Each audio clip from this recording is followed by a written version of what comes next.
Hola, ¿qué tal? Bienvenidos a Alcanzando el Conocimiento, una herramienta vital. Nos encontramos con Stanislav Barak. Él es doctor en biología molecular, pero más que nada, pues es alguien que ha hecho una serie de ideas, ha planteado una serie de ideas para vivir de otra forma. ¿Cómo estás, Stanislav? ¿Qué tal? Mucho gusto. Gracias por invitarme a tu programa. Platícanos. A ver, primero vamos a empezar a hablar de tu libro. Tú tienes este libro que se llama Ágilmente. ¿Cómo es que llegaste a esto? Tú te dedicaste mucho tiempo a trabajar en hospitales. ¿Cómo fue tu vida para llegar a esto? Bueno, como bien decías, trabajé muchos años en hospitales y en universidades, típico científico en un laboratorio, investigando enfermedades humanas, desde la biología molecular, o sea, desde lo muy pequeño, siempre interesado por las neurociencias y el funcionamiento del cerebro. Y bueno, luego de 10 años de trabajar en Europa y en Estados Unidos, tuve una pequeña crisis, más bien una gran crisis profesional, en el cual decidí hacer un cambio importante en mi vida y tratar de llevar todos estos conocimientos que había adquirido en la universidad, en los laboratorios, a otro mundo. Es decir, sacarlo del laboratorio, sacarlo del hospital y llevarlo a las organizaciones. ¿Cómo hacer para usar lo que sabemos, por ejemplo, del funcionamiento del cerebro, para mejorar la calidad de vida de empleados de empresas? Que es a lo que me dedico hoy. Pero primero vamos a hablar ¿Cómo de llegó el Ágilmente. libro? Bueno, Sí. el libro es, aparentemente en Argentina, yo soy profesor de universidad, tanto mis alumnos como la gente que trabajo, y también tengo un programa de radio, tengo una columna en un programa de radio, aparentemente contaba las cosas muy fáciles, como que de una manera muy amena, o sea, traducía el lenguaje complejo de la ciencia a un vocabulario muy sencillo. Entonces era mismo la gente que me pedía, tienes que escribir un libro, tienes que hacer este libro, cuenta esto en un libro, y bueno, la gente me empujó y me convenció y aquí está Ágilmente. Primero vamos a hablar de la parte de neurociencias. ¿Qué pasa con el cerebro? Después de toda esta experiencia a través de los estudios y luego de la práctica, ¿cómo ves el cerebro humano? Bueno, el cerebro humano sigue, es el órgano más complejo del universo, eso está clarísimo, un órgano fascinante de estudiar, donde quedan muchísimas preguntas sin responder y quizás nunca las podamos responder, pero al mismo tiempo, en paralelo, se ha avanzado mucho en la tecnología y cómo estudiarlo, cómo mirarlo y cómo entenderlo. Y el libro cuenta un poco de eso, ¿no? Algunos mitos que teníamos, como por ejemplo, no usamos todo nuestro cerebro, que es mentira, o el cerebro no puede aprender a cierta edad, que es mentira, puede seguir aprendiendo. Siempre podemos seguir aprendiendo. Siempre podemos seguir aprendiendo, hasta un día antes de morir a los 90 años. Después podemos discutir por qué parece que no, por qué la gente no lo hace, pero el cerebro puede, ¿no? Es decir, recopilar un montón de datos que la ciencia aprendió del funcionamiento de nuestro cerebro en los últimos 5 o 6 años, gracias al avance de la tecnología, y ponerlos de forma literaria en un libro para que la gente aprenda un poco más de cómo es uno, cómo es el otro, cómo funcionamos, cómo son las emociones, cómo funcionan los sentidos, a qué le prestamos atención, por qué es necesario dormir, un montón de cosas de la vida cotidiana que creo que cuanto más sabemos de cómo funcionamos, mejores cambios podemos hacer cuando no estamos cómodos con nosotros, ¿no? De eso se trata. Tú hablas, por ejemplo, en algunas partes de tu libro de la parte de las neuronas, que bueno, atraviesan por todas nuestras actividades que hacemos. Claro. ¿Qué pasa en las neuronas con las emociones positivas, las negativas, los prejuicios, la cultura? A veces que ocupan el lugar de barreras. Un número muy interesante para que la gente aprenda es que si bien usamos todo nuestro cerebro, no podemos encenderlo más del 2% al mismo tiempo. Es decir, nuestro cerebro es como un foco de 60 watts. Todo lo que llamamos emociones, sean positivas o negativas, quiere decir que cuando las estamos sintiendo, a veces son conscientes, es decir, las sentimos, nos damos cuenta, y a veces están ahí y no nos damos cuenta. Eso está ocupando parte de ese 2%. Es decir, que si yo quiero estar trabajando en algo atento, focalizado, que me requiere de mucho pensamiento, todo lo que es emocional va a impactar en la calidad de ese trabajo, porque se está llevando parte de ese 2%. Lo que aprendimos hoy es que todo lo que tenga que ver con lo negativo, el miedo, la frustración, la desilusión, el estrés, la tensión, el temor, ¿no? Todo lo que son emociones negativas, acumulan o se llevan mucha más electricidad que las positivas y duran más tiempo. Por eso la gente, las felicidades o las cosas positivas, es muy fuerte un ratito y se termina. Y las negativas podemos arrastrarlas durante una semana y seguimos sintiéndonos mal. Lo interesante es que además de la psicología, el psicoanálisis, el coaching, un montón de distintas terapias, la neurociencia también trae algunas técnicas de cómo gestionar esas emociones. cómo poder sentirnos un poquito mejor cuando estamos mal. En el libro cuento algunas de esas técnicas, son sencillas y muy poderosas, siempre teniendo con cuidado la gente estas técnicas no solucionan tus problemas, sino te dan la posibilidad de tener más tranquilidad para pensar cómo solucionarlos, ¿entiendes? Por ejemplo, también tú hablas de otra cosa que es muy, por ejemplo, en las enfermedades neurodegenerativas como el Parkinson, el Alzheimer, vemos que si no ejercitamos el cerebro es un problema. Tú hablas de que hay que ejercitar el cerebro todo el tiempo. Yo no hablo de enfermedades en el libro porque no soy médico y no soy neurólogo y por respeto a las otras profesiones no hablo de esas enfermedades y no sé de esas enfermedades. Lo que sí está clarísimo, como lo decías, para este tipo de enfermedades es que para los cerebros sanos también es fundamental ejercitarlo. El cerebro no se muere por trabajar, el cerebro se muere por dejar de trabajar. El cerebro es el único órgano que no se desgasta porque lo usamos, al revés. Cuanto más lo usamos, más lúcido y más sano es el cerebro. Entonces, cuando llegamos a cierta edad, 60, 70, 80 años, ¿no? ¿Qué nos enseña el mundo occidental? Que tenemos que dejar de hacer actividades. Ajá. Quedarnos en casa mirando la televisión, tranquilo. Eso es lo peor que se le puede hacer a un cerebro. Porque el cerebro, ¿qué hace? Bueno, este señor o esta señora no me está usando más. Entonces se apaga y se empieza a morir.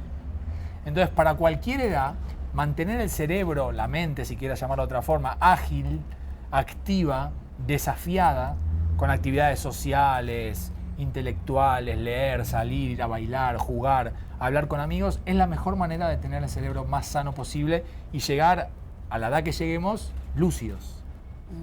Ahora, tú también en tu libro hablas, por ejemplo, de los sentimientos, la parte de los sentimientos, la felicidad. Ya dijiste hace un momento que son tan solo momentos, pero esos momentos a través de las neurociencias pueden ser más largos. A través de la neurociencia no, tienen que ver mucho con una palabra que por ahí a veces se ve alejada de la neurociencia, que es el autoconocimiento. Lo que está clarísimo para un montón de organizaciones espirituales, pero para la neurociencia hoy también, o sea, como que se dan de la mano aquí, es que conocerse a uno mismo, lo más que uno pueda, genera bienestar. Porque te hace entender quién eres, a dónde quieres estar y fundamentalmente, relacionándolo con tu pregunta, cómo te quieres sentir. Las emociones toman nuestro cerebro, el 95% de nuestras decisiones son emocionales. Nos creemos personas racionales, pero en el día a día, en el trabajo, en la familia, con los amigos, la mayoría de nuestras acciones son movilizadas por la emoción, aunque no nos demos cuenta. Entonces, cuanto uno más conozca sus emociones, ¿no? La inteligencia emocional muy famosa, es verdad que uno encuentra bienestar y puede tomar mejores decisiones. Esto no quiero más, esto quiero más, esto quiero evitar, de esto quiero conseguir. Y no es con la razón que uno descubre eso, sino es con la emoción. Ahora, platícanos un poco de tu experiencia en hospitales, de tu experiencia de trabajo a nivel de pacientes. ¿Qué viste? ¿Por qué dejaste eso? No, trabajé en Francia con HIV, con pacientes con SIDA. Uy, y después en los años 90, con lo cual estaba el AZT y recién después empezó la triterapia, como que eran momentos duros de la enfermedad donde no había soluciones, tampoco hoy hay soluciones definitivas, ¿no? Pero hay mucho mejores.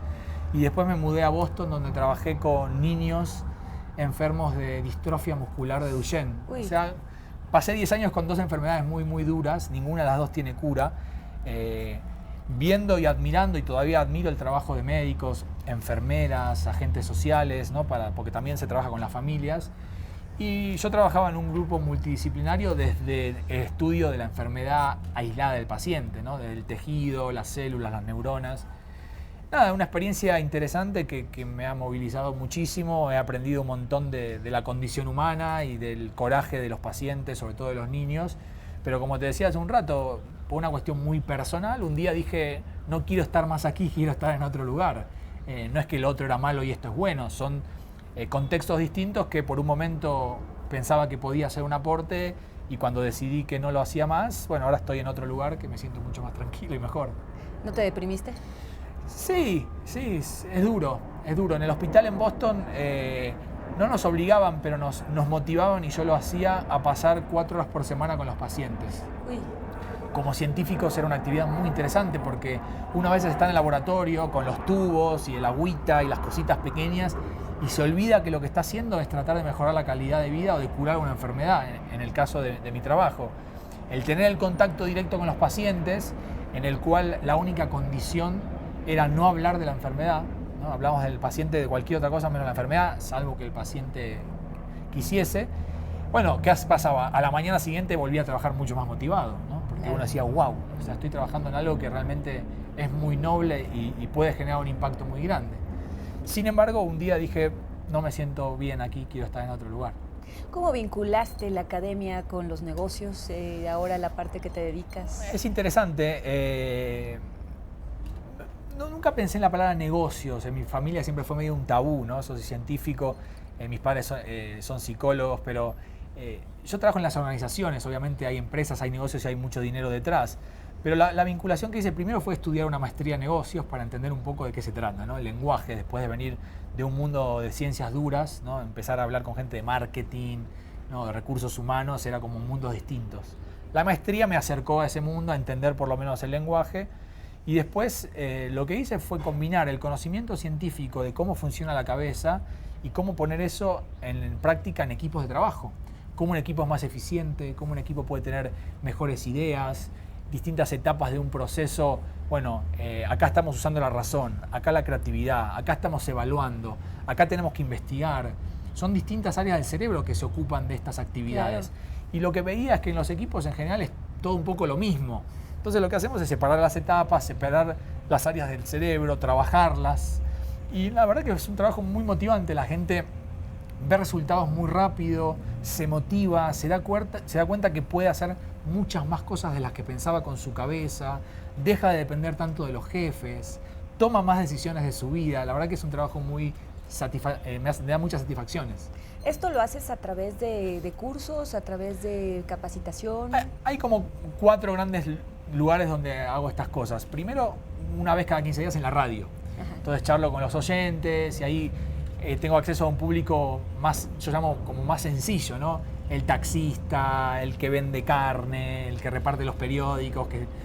Después tengo mi cátedra en la universidad, donde van alumnos en general de 17, 18, 19 años, que es quizás el lugar de más placer para mí, porque la idea es tratar de hacer un cambio en esa generación, ¿no? Sobre todo en un país como la Argentina, donde siempre hay muchas dificultades. Tengo como apuesto mucho a la próxima generación. Luego hago consultoría, organizaciones que me contratan para trabajar en equipos, ¿no? Ese trabajo quizás intelectualmente más fuerte, más duro, porque cada equipo es distinto, cada organización es diferente. Y después, como tú bien dices, hay cursos. En la universidad, además de los alumnos, hay cursos abiertos. Cualquier persona puede inscribirse, anotarse y tener este tipo de cursos conmigo, con mi equipo. Por último, Estanislao, dinos, ¿cómo puedes, tú hiciste algo que, bueno, de alguna manera dejaste la parte de la investigación científica, pero ¿cómo vincular la ciencia con la innovación? En este caso, ¿estás haciendo innovación? Bueno, primero dejé la investigación científica, pero no dejé de investigar. Ahora me ocupo mucho de investigar a la gente, investigar a las empresas, investigar a los equipos. Sigo leyendo artículos científicos, sigo entrevistando, por ejemplo, para este libro y para el próximo, a científicos americanos, europeos, que están, digamos, en la cresta de la ola de estas investigaciones. Y la innovación es hoy mi tema porque yo me dedico a la creatividad. Y la creatividad es la madre de la innovación. O sea, uno puede innovar cuando piensa cosas originales, que agregan valor a la sociedad, a una empresa, a una familia. Entonces, simplemente es descomponer el proceso de innovación en etapas, y nuestro trabajo es estudiar cómo tiene que comportarse un cerebro de manera eficiente en cada etapa. Cuando uno innova, tiene que investigar, conocer qué quiere hacer, luego tiene que generar ideas, ¿no? La famosa tormenta de ideas, y cómo hace un cerebro para ser eficiente en eso. Luego tiene que tratar de conectar cosas aparentemente no relacionadas para ser distinto, ser nuevo, evaluar esas ideas, razonar, juzgarse, bueno, todo ese proceso de innovación, probar si funciona o no, todo ese proceso de innovación típico de cualquier compañía conocida, innovadora, nosotros hacemos lo mismo, pero con mucho énfasis y mucho esfuerzo en qué áreas del cerebro están usando los empleados ahí y cómo potenciar esas áreas en cada momento de esas etapas. Y por último, ¿todos podemos ser creativos? ¿Todos podemos innovar? Sí, todos. La creatividad, es decir, la innovación, está muy relacionada con generar ideas nuevas, distintas, mejores. Hoy desde la neurociencia sabemos que eso ocurre en una parte muy particular del cerebro y también conocemos cuáles son las formas de activar o fortalecer esas partes. En el libro hay 30 técnicas para hacer eso. Lo que sucede es que las técnicas son lo opuesto o las enemigas de la lógica. Entonces cuando uno empieza a hacer eso dice, esto no sirve porque la gente no está acostumbrada. Ser creativo es salir un poco de la zona de confort, animarse a hacer cosas distintas, a desafiar el status quo, a tomar riesgos y fundamentalmente a fracasar. Porque sí, para innovar hay que fracasar, no quizás fracasemos, vamos a fracasar. Porque cuando uno hace algo nuevo, que tiene mucha incertidumbre y que nadie lo hizo antes, que es innovar, vamos a fracasar. Bueno, entonces hay que trabajar el fracaso, cómo se fracasa, qué hacer con los fracasos. Es todo un trabajo muy intenso de la cabeza, ¿no? Y a eso nos dedicamos. Pues bueno, pues aquí está su libro Ágilmente para todos aquellos que lo quieran buscar, de Stanislav Barak. Muchísimas gracias, Stanislav. Gracias a ti, gracias a ustedes. Gracias.